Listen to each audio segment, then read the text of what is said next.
Okay, everyone. So I'm really, really excited today because if you've seen my review on the movie Relic, you know I absolutely love this film. And I just wanted to talk to the director of it so badly because powerful films like this, it's hard to put into words for me to even say how it affected me so much, but it did.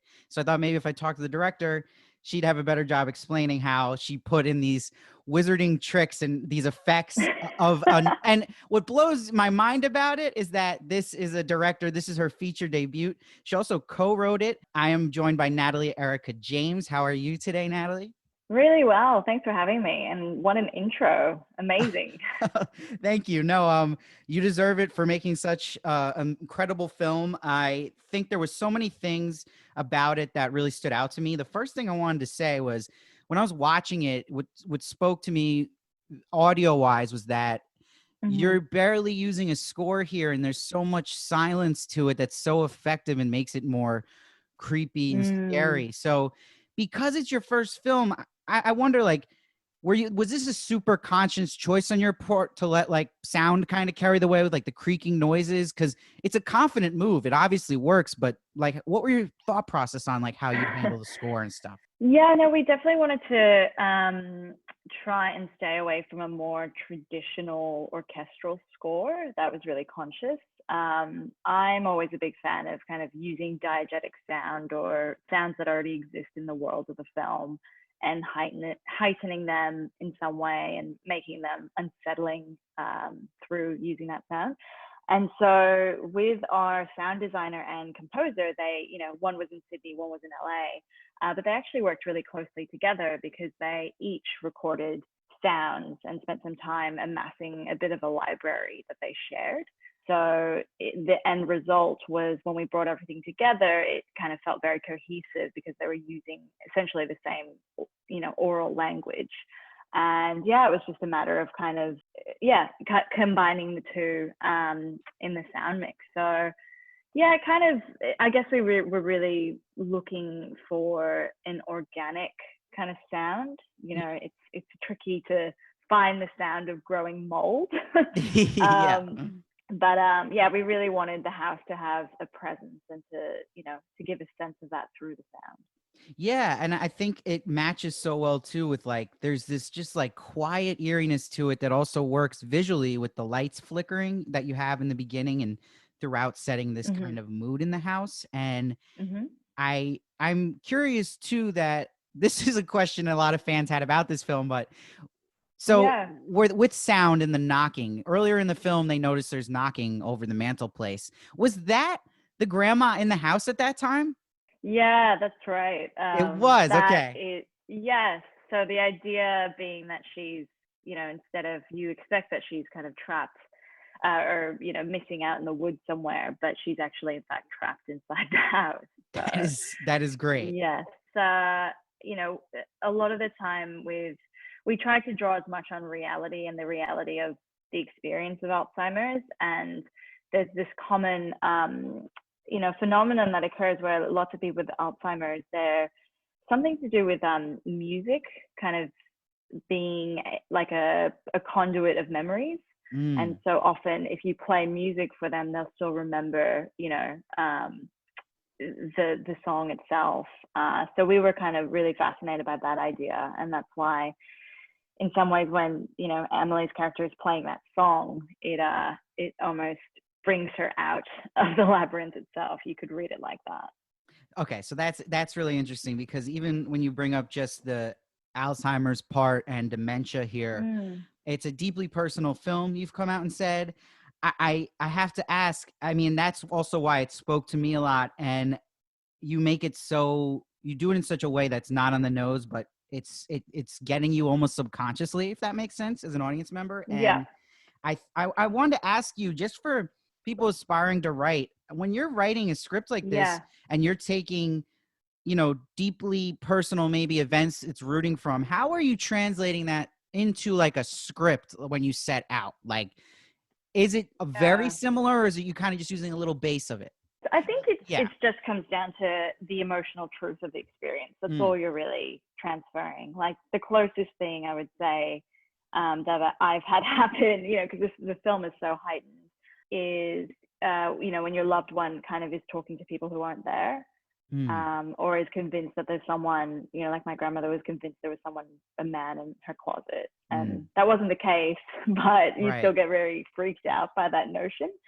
So I guess it's that feeling that you translate into the script, and then you take it to its supernatural extreme because, of course, it's within a horror framework. So you can. Yeah, and I feel like you play it so well back and forth between that supernatural extreme, but like very human moments. Like, for example, when you have Emily Mortimer's character in K, when she actually cries in Mm. the car. I thought this was really powerful after she visits Yeah. the home. And I think so many people can relate to that feeling she has of like, oh, you want to do what's right for your parents, Yeah. but you're also have them in your head saying like you're, doing the wrong thing or you're betraying them by doing that. And Yeah. I have you experienced that in your life? Like, have you felt that kind of like pull back and forth that might come with? I think well, my parents are a little bit younger. I think it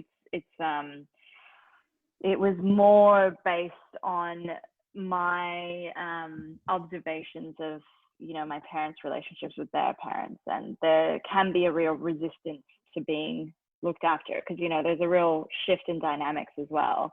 And I think it's kind of magnified when you don't necessarily get on in the first place, and that is just exacerbated when you have this very very real problem of someone's physical or mental decline. And it's just a very fraught time. So I think I was drawing on, certain observations, not to say that, my parents' relationship with their parents are exactly the same as that. But I think you just draw inspiration from the very complicated emotions that surround those sorts of decisions. And there's never a right decision. The film isn't saying that nursing Mhm. homes are bad in any Yeah. way. There's just a certain heartbreak associated to, when people need to enter them and can't be independent and are, resistant to losing their independence. Yeah. Yeah, and with that too, you're talking about there's like there's no answer given there. It's a complicated thing, and you have such Yeah. complicated characters in a sense. And I wonder, with your three leads here, when you were casting them, were you also conscious of maybe how they looked? Like to me, I kind of felt like Sam casting Bella Heathcote was like, I don't know why, it reminded me of like Alice from Alice in Wonderland, where she's the one who kind of goes down the rabbit hole and is a little Oh, more interesting. innocent. I don't know if you thought anything like this, but I thought it worked that way. Like, because to me, that's also I don't know. I'm just like, was there ideas you had casting wise that you needed for these main three parts? Yes, the Alice in Wonderland thing is interesting. It had never occurred to me, but that's I love hearing people's interpretations of the material. It gives me such joy.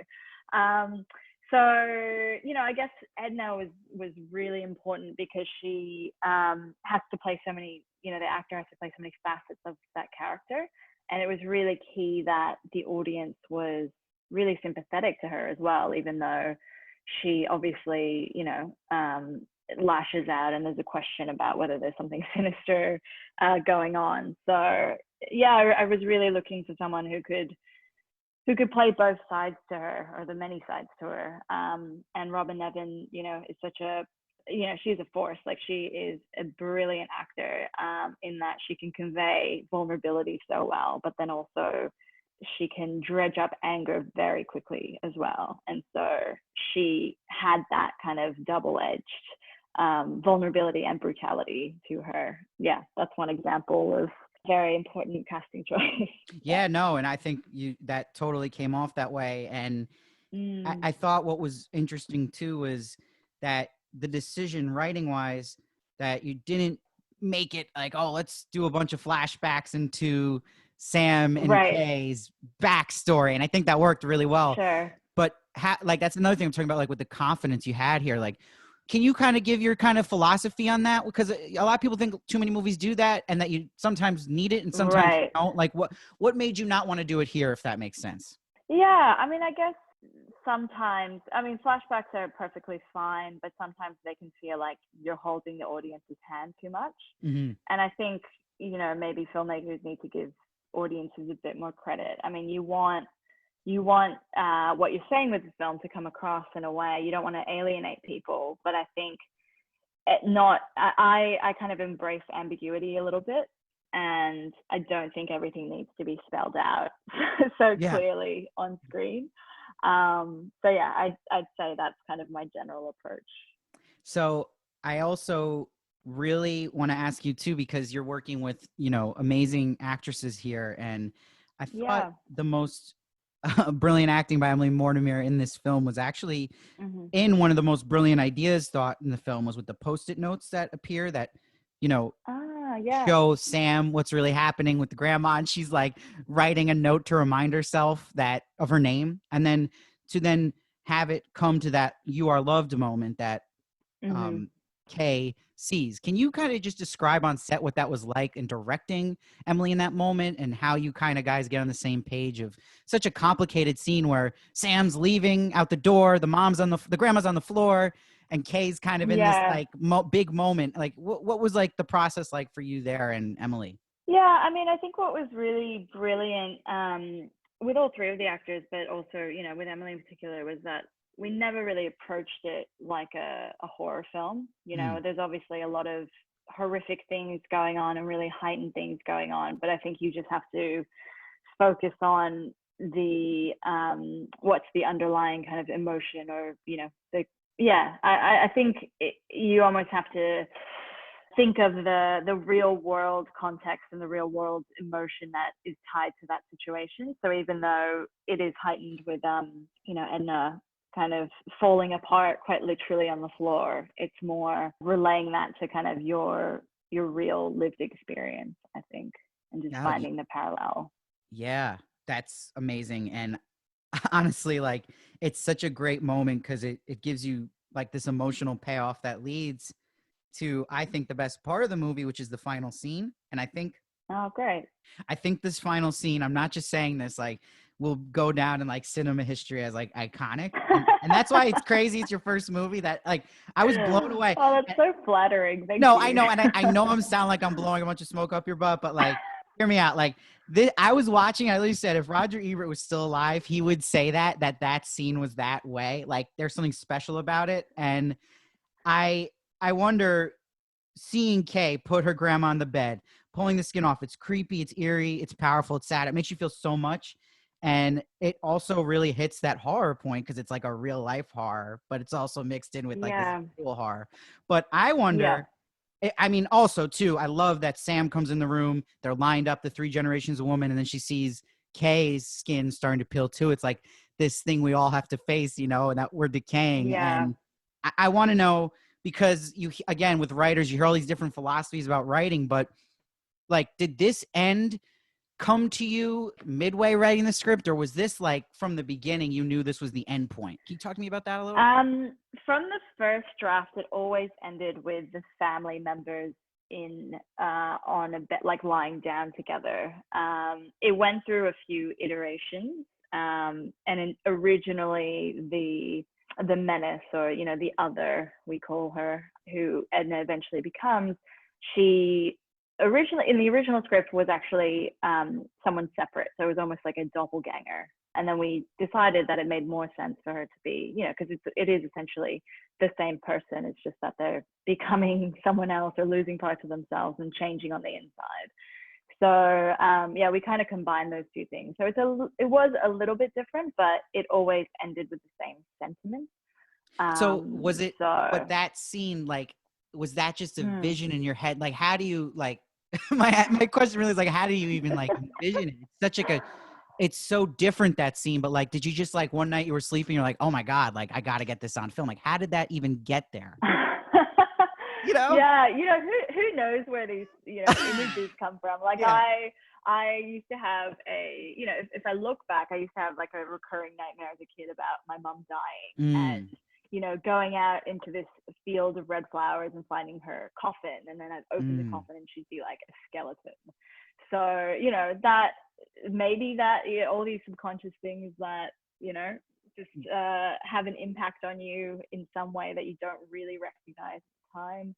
I think also it was really important in terms of like the actual visual of the other, that it had a really human, fragile, vulnerable quality, right. which again is just drawn from the real life terrors of, you know, what people actually look like when they are wasting away at the end of their life. So they can look, you know, they're completely human in that moment, but they can look really inhuman as well, because they're so different to how you normally see them, you know, as healthy individuals. So yeah, there's, I guess it just, it's just trying to capture the horror of that. No, that's beautifully said. And I've had such a great time talking to you, Natalie. You're a true genius. I think there's an excitement around you being in the game now. And I also want to say that, like, I feel like horror directors are like the rock star directors right now, and are like, people love that. Like that, there's just Oh, awesome amazing. horror coming out right now, and I want to kind of compare it too, because Relic, we've already seen now with all the reviews, is getting such high praise, and it reminds me of kind of Ari Aster's journey, where he had like Hereditary come out and it was like this Hmm. sleeper hit where people were like, who is this director? It's the same thing that's happening with Hmm. you. And I'm wondering, like, you know, people are going to say like, okay, like, what's going to be your next film? Can she live up to this? Right. Do you feel that pressure, or are you kind of just taking a day at a time? Completely. I think you, of course, feel the pressure. And, you know, you just, in some ways, you just have to focus on the work and not let it get to you. But yeah, I think you know, I think it's really important to like celebrate your wins as well. Yeah.